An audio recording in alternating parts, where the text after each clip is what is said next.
La rudesse des conditions climatiques, la mauvaise gestion des sols et l'apport insuffisant de nutriments à la terre contribuent entre autres à la dégradation et donc à l'épuisement de la fertilité des sols en Afrique subsaharienne. Cet appauvrissement est l'une des causes principales de la baisse de la production alimentaire. L'ISEP, dont l'objectif vise à améliorer l'agriculture des zones semi-arides et arides, a un programme dédié à l'utilisation du compost comme procédé biologique de conversion et de valorisation des matières organiques provenant des déchets agricoles, végétaux et ménagers pour une meilleure gestion de la fertilité du sol. Aujourd'hui, des études sur site ont été faites pour optimiser la vulgarisation de cette technique auprès des petites exploitations agricoles. Les principales étapes de la prestation du compost, c'est tout d'abord la confection de la fosse, c'est-à-dire creuser une fosse dans laquelle on va mettre les différents éléments. La fosse, ses dimensions varient selon le besoin et les possibilités de faire le retournement, c'est-à-dire de mélanger le substrat. Le compost est une opération qui consiste à dégrader dans des conditions contrôlées des déchets organiques décarbonés, dans le cas de la paille, des litières et des tissus, et des déchets dits azotés dans le cas des déchets végétaux et ménagers périssables. Par exemple, dans notre cas, on a utilisé le fonderie comme principal matériau. En premier lieu, on a mis des fonderies, une couche de fonderie, et en deuxième lieu, on a mis une couche de poisson, et en troisième lieu, on a mis une couche de paille de riz. En quatrième lieu, on a remis la première couche, c'est-à-dire une couche de fonderie, et ainsi de suite, jusqu'à remplir la fosse. Les organismes responsables du compost ont besoin de 3 éléments pour vivre.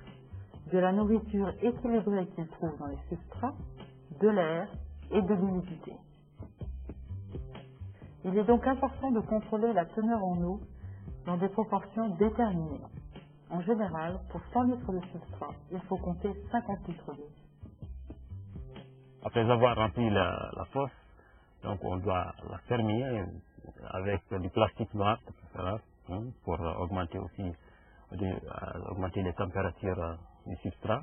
Ça accélère ce qu'on appelle la décomposition. Et 2 semaines après avoir enterré, on doit le déterrer pour remuer un peu le substrat, c'est-à-dire pour l'aérer, pour oxygéner un peu, parce qu'il y a des micro-organismes qui travaillent dans ce substrat, donc ils ont besoin de l'oxygène, un peu d'humidité, pour continuer à faire leur travail. Et 2 semaines après, on refait la même chose.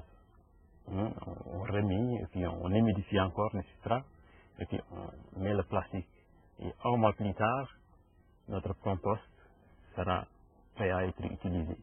Il y a certains qui recommandent de le mettre dans un entrepôt 1 mois de plus pour que le processus puisse continuer.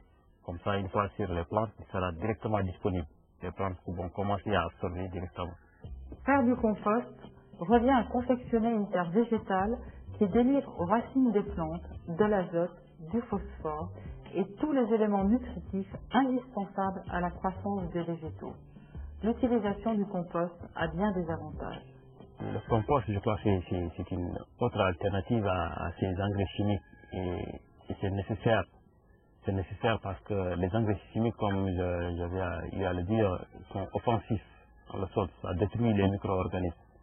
Et par contre, le compost, ça donne une vie à cette terre. Une terre qui n'a pas de micro-organismes ne vit pas. Ce n'est plus du sol, ce n'est plus utile pour l'agriculture durable. Et le deuxième point, c'est que ces engrais chimiques, on les achète. Ce n'est pas tout le monde qui est vraiment solvant pour se procurer ces engrais chimiques. Et le compost est disponible et puis ça ne demande pas une grande technicité. Et on peut le fabriquer à partir des résidus dans le champ ou bien dans les villes, à partir des résidus urbains. Donc, en plus de nous donner de l'engrais pour fertiliser nos sols, ça nous aide aussi à nous débarrasser de certains déchets dans nos villes et dans nos champs. L'ISEP ne se limite pas à une seule technique, mais cherche à développer d'autres axes. Actuellement, Une étude est menée avec les vers de terre qui, par leurs activités, permettent également de fabriquer une terre végétale, stabilisée et riche. Dans un contexte économique difficile, sans information et sans technicité, la situation est devenue alarmante et la reconstitution de la fertilité des terres doit être considérée comme un investissement dans le capital des ressources naturelles pour inverser le processus et passer d'une diminution progressive à une augmentation significative des rendements du sol.